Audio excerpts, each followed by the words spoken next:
से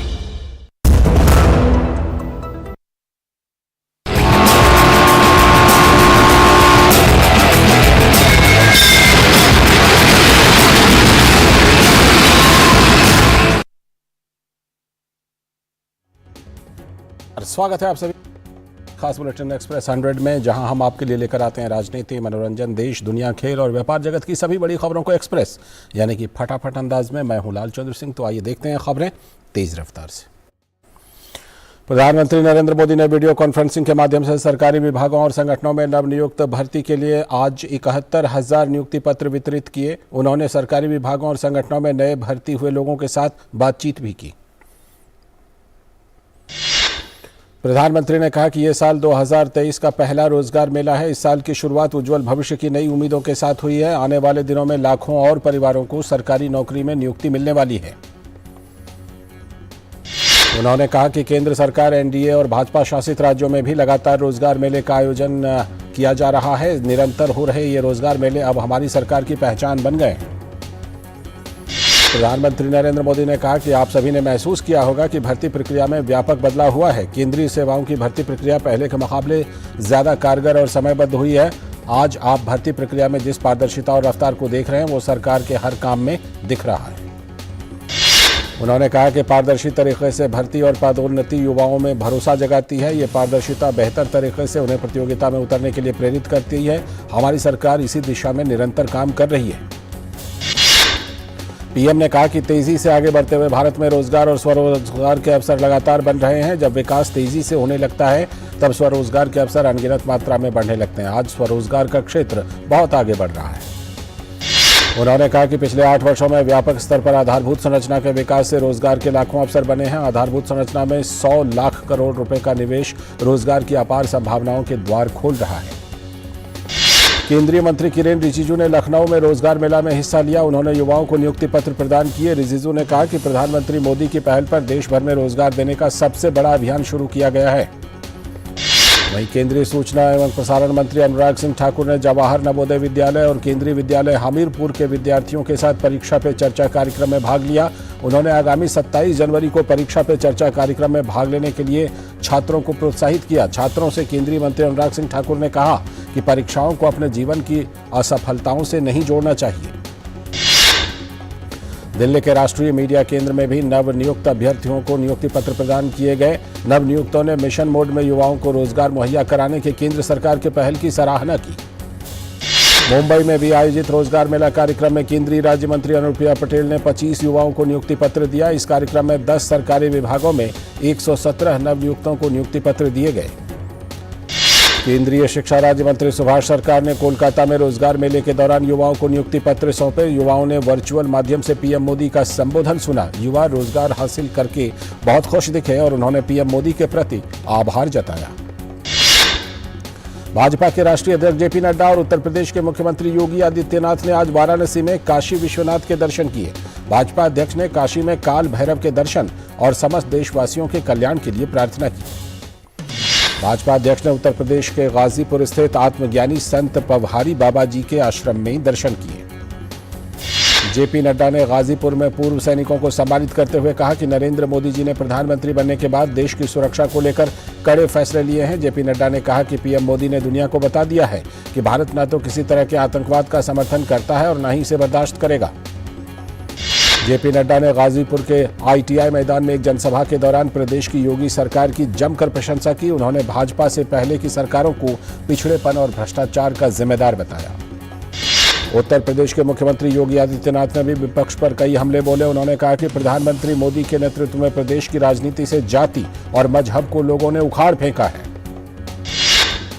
प्रधानमंत्री नरेंद्र मोदी कल नई दिल्ली में पुलिस के महानिदेशकों और महानिरीक्षकों के अखिल भारतीय सम्मेलन में भाग लेंगे। 3 दिन का ये सम्मेलन हाइब्रिड प्रारूप में आज से शुरू हुआ। आज पहले दिन गृहमंत्री अमित शाह ने सम्मेलन की अध्यक्षता की। इस बैठक में सभी राज्यों और केंद्र शासित प्रदेशों के पुलिस बलों के डीजीपी और आईजीपी के अलावा केंद्रीय पुलिस बलों और अन्य खुफिया एवं सुरक्षा एजेंसियों के वरिष्ठ अधिकारी भी हिस्सा ले रहे हैं।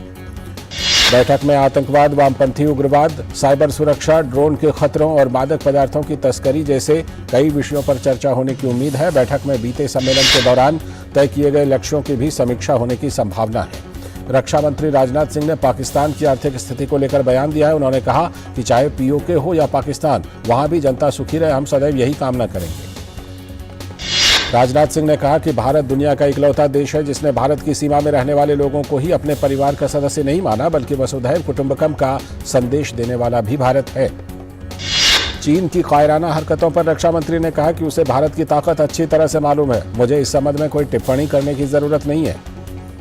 राजनाथ सिंह ने कहा कि भारत आज दुनिया की टॉप 5 अर्थव्यवस्था में पहुंच चुका है। पीएम मोदी के नेतृत्व में 2047 तक भारत विश्व की टॉप अर्थव्यवस्था बन जाएगा। पूर्व प्रधानमंत्री अटल बिहारी वाजपेयी चयन संग्रह संबंधित पुस्तकों का विमोचन पूर्व राष्ट्रपति रामनाथ कोविंद के द्वारा किया गया। पुस्तक का विमोचन करने के बाद अपने संबोधन में उन्होंने कहा कि अटल जी का जीवन बहुआयामी व्यक्तित्व का था। उन्होंने कहा कि अटल जी को सुनने के लिए बड़े बड़े नेता भी सदन और बाहर हमेशा तैयार रहते थे। पूर्व राष्ट्रपति ने कहा कि अटल जी को उनके व्यक्तित्व, सरलता, सादगी और ज्ञान के लिए हमेशा याद किया जाएगा। स्वास्थ्य को लेकर G20 की कार्य समूह की 3 दिवसीय बैठक तिरुवनंतपुरम में संपन्न हो गई। नीति आयोग में स्वास्थ्य सदस्य डॉक्टर वीके पॉल ने अपने वक्तव्य के दौरान मेडिकल वैल्यू ट्रेवल को प्रभावी बनाए जाने पर जोर दिया। साथ ही एकीकृत स्वास्थ्य सेवा के माध्यम से सार्वभौमिक स्वास्थ्य कवरेज को समय की जरूरत बताया। विदेश मंत्री डॉक्टर एस सुब्रमण्यम जयशंकर ने कहा है कि भारत कठिन समय में श्रीलंका के साथ खड़ा रहा है। उन्होंने कहा कि भारत ने सक्रिय कदम उठाए हैं और किसी ऋणदाता की प्रतीक्षा किए बिना अंतर्राष्ट्रीय मुद्रा कोष को वित्तीय आश्वासन दिया है। श्रीलंका की अपनी आधिकारिक यात्रा के दौरान डॉक्टर जयशंकर ने कहा कि भारत एक विश्वसनीय पड़ोसी और भरोसेमंद साथी है जो हर परिस्थिति में साथ निभाता है। इस घोषणा के साथ ही भारत ऋण पुनर्गठन के लिए अंतर्राष्ट्रीय मुद्रा कोष को आश्वासन देने वाला पहला ऋणदाता देश बन गया है।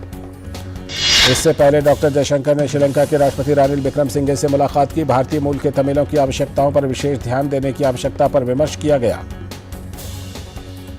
विदेश मंत्री डॉक्टर सुब्रमण्यम जयशंकर ने कहा कि भारत श्रीलंका की ऊर्जा, पर्यटन और बुनियादी ढांचे प्रमुख क्षेत्रों में अधिक निवेशकों को प्रोत्साहित करेगा। उन्होंने विश्वास व्यक्त किया कि त्रिकोणमाली एक महत्वपूर्ण केंद्र के रूप में उभरेगा और भारत इस तरह की पहल में श्रीलंका का समर्थन करेगा। डॉक्टर जयशंकर ने सामाजिक आर्थिक विकास पर उच्च प्रभाव के सामुदायिक विकास कार्यक्रम पर समझौता ज्ञापन पर भी हस्ताक्षर किए। श्रीलंका के विदेश मंत्री ने पिछले वर्ष समय पर दी गई सहायता के लिए प्रधानमंत्री नरेंद्र मोदी को धन्यवाद दिया। उन्होंने ऋण के पुनर्गठन की दिशा में दिए गए आश्वासन के लिए भी भारत का आभार व्यक्त किया। केंद्रीय मंत्री स्मृति ईरानी ने कहा है कि भारत आर्थिक रूप से लैंगिक समानता का पक्षधर है। उन्होंने कहा कि प्रधानमंत्री मोदी ने दुनिया का ध्यान महिलाओं के नेतृत्व में हो रहे विकास की ओर दिलाया है। ईरानी दावोस में विश्व आर्थिक मंच की वार्षिक बैठक से अलग एक सत्र में बोल रही थी। उन्होंने नीतिगत फैसलों में महिलाओं की जरूरत को केंद्र में रखने के पीएम मोदी के प्रयासों को रेखांकित किया और कहा कि ऐसा करके प्रधानमंत्री भारत की विकास गाथा में महिलाओं को समान भागीदार बना रहे हैं। इस खुले सत्र की थीम थी शासन में स्त्री पुरुष की समान भागीदारी। महिला और बाल विकास मंत्री ने कहा कि ये देखना रोचक है कि किस तरह से भारत की कहानी ने दावोस में ऐसे मुद्दों पर चर्चा शुरू कर दी है। उन्होंने कहा कि विश्व आर्थिक मंच भारत द्वारा जलवायु परिवर्तन, स्वास्थ्य देखभाल, महिलाओं के नेतृत्व में विकास और डिजिटल क्षेत्र में उठाए गए बड़े कदमों को स्वीकार कर रहा है। स्मृति ईरानी ने कहा कि यह देखना उत्साहजनक है कि दुनिया भारत की G20 की अध्यक्षता पर ध्यान दे रही है और प्रधानमंत्री नरेंद्र मोदी के नेतृत्व में विश्वास व्यक्त कर रही है। दिल्ली के उपराज्यपाल वीके सक्सेना ने मुख्यमंत्री अरविंद केजरीवाल की आपत्तिजनक टिप्पणियों पर कड़ा ऐतराज जताया है। उपराज्यपाल वीके सक्सेना ने अरविंद केजरीवाल को पत्र लिखकर कहा, पिछले कुछ दिनों में मेरे बारे में दिए गए बयान गंभीर और अपमानजनक हैं। एलजी ने राजनिवास के बाहर आम आदमी पार्टी के प्रदर्शन से लेकर सदन में उनके खिलाफ हुई नारेबाजी आदि सब पर अपनी चिट्ठी में विस्तार से चर्चा की है। उपराज्यपाल ने अपनी चिट्ठी में कहा है कि दिल्ली सरकार के स्कूलों में अटेंडेंस कम हो रही है और छात्रों का एनरोलमेंट भी कम हुआ है। दिल्ली की जनसंख्या लगातार बढ़ रही है और छात्रों की संख्या का गिरना निराशाजनक है। उपराज्यपाल ने अपने पत्र में कहा कि पिछले 8 सालों में दिल्ली में एक भी स्कूल नहीं बना है। वीके सक्सेना ने कहा कि डीडीए ने शिक्षा विभाग को 13 प्लॉट जबकि अलॉट किए हैं। आईसीआईसीआई बैंक लोन घोटाला मामले में वीडियोकॉन समूह के संस्थापक वेणुगोपाल धूत को राहत मिली है। बॉम्बे हाईकोर्ट ने वेणुगोपाल को अंतरिम जमानत दे दी है। सीबीआई ने उन्हें बीते साल दिसंबर में गिरफ्तार किया था। केंद्र सरकार जल्द ही राम सेतु को राष्ट्रीय स्मारक घोषित करने जा रही है। इसकी जानकारी केंद्र सरकार ने सुप्रीम कोर्ट में दी है। सरकार ने सुप्रीम कोर्ट को बताया कि राम सेतु को राष्ट्रीय स्मारक घोषित करने की प्रक्रिया जारी है। सुप्रीम कोर्ट में बिहार में ओबीसी आरक्षण के साथ स्थानीय और नगर निकाय चुनाव के मामले की सुनवाई 2 हफ्ते तक के लिए टल गई है। बिहार सरकार ने ओबीसी आरक्षण के साथ स्थानीय और नगर निकाय चुनाव के मामले में जवाब दाखिल करने के लिए 2 हफ्ते का समय मांगा है, जिसके चलते सुप्रीम कोर्ट अब 2 हफ्ते बाद ही इस मामले की सुनवाई कर सकती है। सुप्रीम कोर्ट ने बिहार में जातिगत जनगणना को चुनौती देने वाली याचिकाओं पर सुनवाई से इनकार कर दिया है। सुप्रीम कोर्ट ने 6 जून को राज्य सरकार द्वारा जारी अधिसूचना रद्द करने की मांग वाली तीनों याचिकाओं पर पटना हाईकोर्ट जाने के लिए कहा। केदारनाथ धाम की जहां आज सुबह भारी बर्फबारी हुई, बर्फबारी के कारण पूरे क्षेत्र में बर्फ की मोटी परत देखने को मिली। केदारनाथ मंदिर पूरी तरह से बर्फ से ढक गया है। उत्तराखंड के टिहरी गढ़वाल में स्थित धनौल्टी में भी बर्फबारी हुई। बर्फबारी के चलते बर्फ की मोटी चादर बिछ गई है। उत्तराखंड के अलावा हिमाचल और जम्मू में भी अच्छी खासी बर्फबारी हुई है। इसी वजह से यहां के लोकप्रिय ट्रैवल डेस्टिनेशन गुलमर्ग में स्नोफॉल का आनंद लेने वाले सैलानियों की भीड़ बढ़ गई है। लद्दाख के उपराज्यपाल आर.के. माथुर ने आज लेह में सिंधु संस्कृति केंद्र में राज्य पुरस्कार प्रदान किए। वर्ष 2020 और 21 के अलंकरण समारोह के दौरान शौर्य, साहित्य, कला और शिल्प, सामाजिक सुधार, सशक्तिकरण और पर्यावरण संरक्षण, लोक सेवा, खेल, उद्यमशीलता और प्रगतिशील खेती और शिक्षा के क्षेत्र में 26 विजेताओं को पुरस्कृत किया गया है। विजेताओं को 51,000 रुपये का नकद पुरस्कार, पदक और प्रशस्ति पत्र भी प्रदान किए गए। वक्त आ गया एक ब्रेक का, और ब्रेक के बाद देखेंगे कुछ और खबरें फटाफट। परीक्षा यानी रिजल्ट, एडमिशन, करियर और सक्सेस का प्रेशर, इस स्ट्रेस को मैनेज करने क्यों ना ले प्रधानमंत्री नरेंद्र मोदी जी से मोटिवेशन। अगर आपको फोकस करना है तो पहले डीप फोकस होना सीख लीजिए। सिर्फ परीक्षा के अंक ही जिंदगी नहीं है। हर साल की तरह इस साल भी प्रधानमंत्री जी करेंगे विद्यार्थियों से सीधा संवाद और बढ़ाएंगे एग्जाम वॉरियर्स का हौसला। परीक्षा पे चर्चा 2023 देखिए डीडी न्यूज और सभी सोशल मीडिया प्लेटफॉर्म्स पर 27 जनवरी सुबह 11 बजे से। ब्रेक के बाद एक बार फिर से आपका स्वागत है। आप देख रहे हैं एक्सप्रेस 100।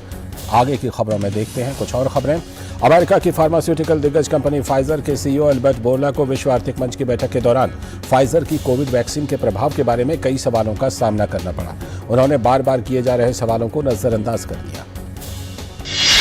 केंद्रीय मंत्री राजीव चंद्रशेखर ने मीडिया के सवालों से भागते फाइजर सीईओ के वीडियो को शेयर किया और कांग्रेस पर निशाना साधा। उन्होंने कहा कि फाइजर ने क्षतिपूर्ति की शर्तों को स्वीकार करने के लिए भारत सरकार को धमकाने की कोशिश की थी और राहुल गांधी, पी चिदम्बरम और जयराम रमेश जैसे कांग्रेसी नेताओं की तिकड़ी कोविड के दौरान विदेशी टीकों के मामले को आगे बढ़ाती रही।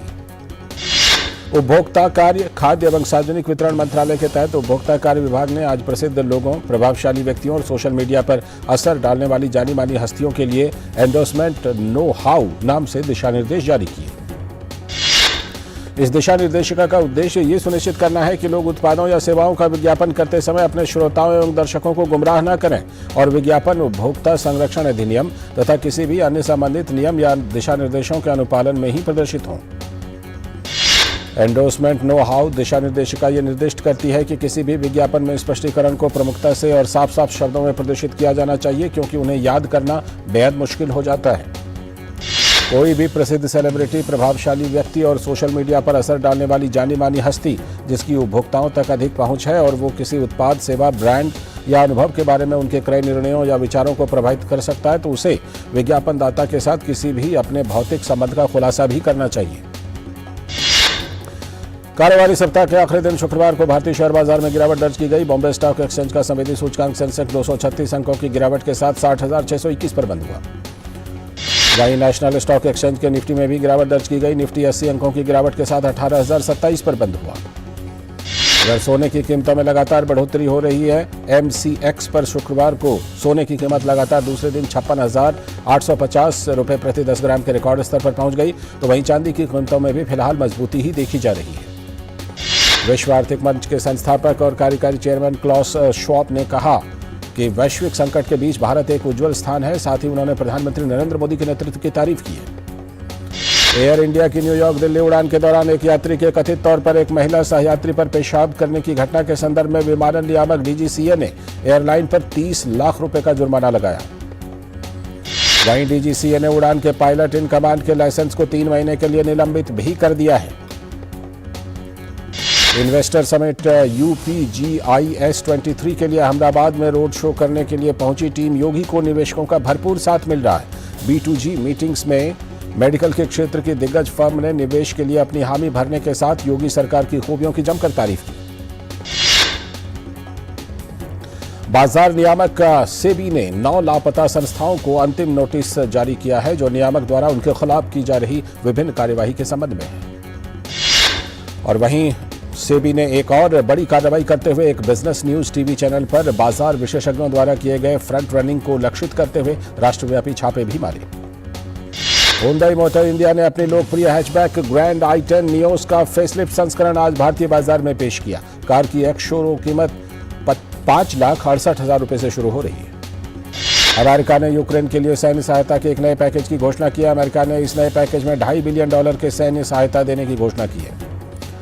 इस अमेरिकी सहायता में सैकड़ों बख्तरबंद वाहन और यूक्रेन की वायु रक्षा के लिए समर्थन सहित 59 ब्रैडली लड़ाकू वाहन और 90 स्ट्राइकर बख्तरबंद कार्मिक वाहक भी शामिल हैं। गौरतलब है कि पिछले साल फरवरी में रूस के आक्रमण के बाद से अमेरिका ने कुल मिलाकर यूक्रेन को सुरक्षा सहायता में $26.7 बिलियन से अधिक की प्रतिबद्धता जताई है। यूक्रेन को मिलने वाले वैश्विक सहायता में अमेरिका और ब्रिटेन लगातार मदद कर रहा है। पेरू में विरोध प्रदर्शन रुकने का नाम नहीं ले रहा। राजधानी लीमा में जारी टेक ओवर लीमा प्रदर्शन के दौरान लीमा की सड़कों पर कई हजार लोग जमा हुए। इस दौरान पुलिस और प्रदर्शनकारियों के बीच झड़प हो गई। पुलिस ने प्रदर्शनकारियों पर आंसू गैस के गोले दागे।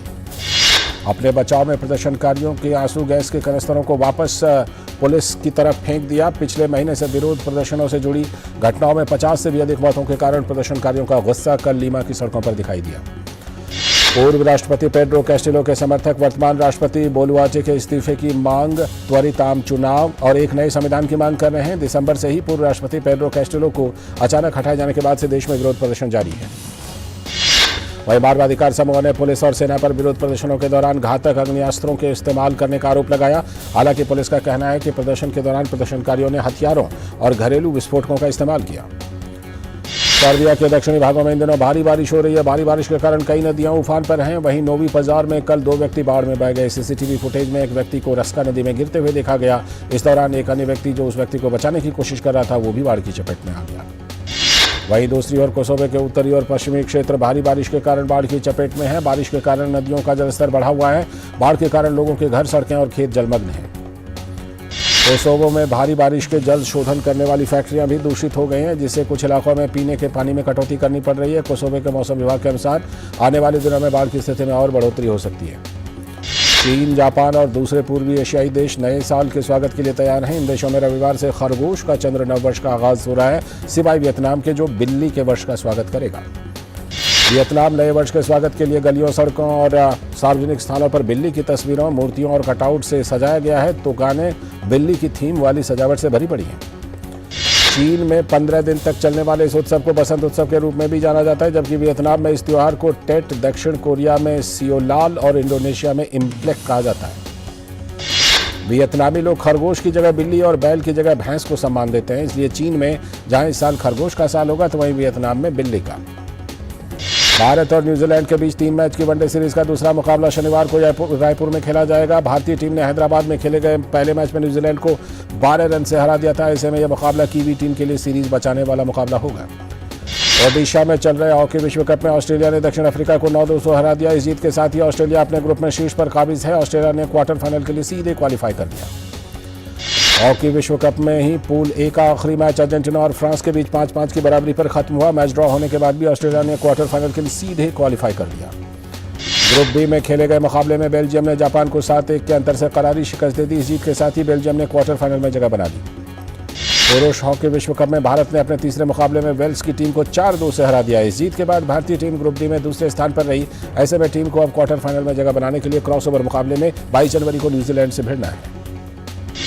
वेल्स के खिलाफ जीत के बाद भारतीय हॉकी टीम के कप्तान हरमनप्रीत सिंह का कहना है कि टूर्नामेंट में आगामी मुकाबलों में टीम को अपने खेल में सुधार करना होगा। उन्होंने कहा कि न्यूजीलैंड के साथ खेले जाने वाले क्रॉसओवर मैच भारत के लिए बेहद अहम होगा। वहीं जीत के बाद भारतीय टीम के गोलकीपर पीआर श्रीजेश ने कहा कि वेल्स के खिलाफ मुकाबले में टीम की कोशिश जीतकर पॉइंट हासिल करने की थी। अब हमारी टीम की कोशिश अगले मुकाबले में जीत दर्ज कर आगे बढ़ने की होगी। महिला वर्ग में तीसरी वरीयता प्राप्त जेसिका पेग्युला ने ऑस्ट्रेलियन ओपन के चौथे दौर में जगह बना लिया। आज खेले गए तीसरे दौर के मैच में जेसिका ने यूक्रेन की मार्टा कोस्टोक को 6-0 और 6-2 से शिकस्त दे दी।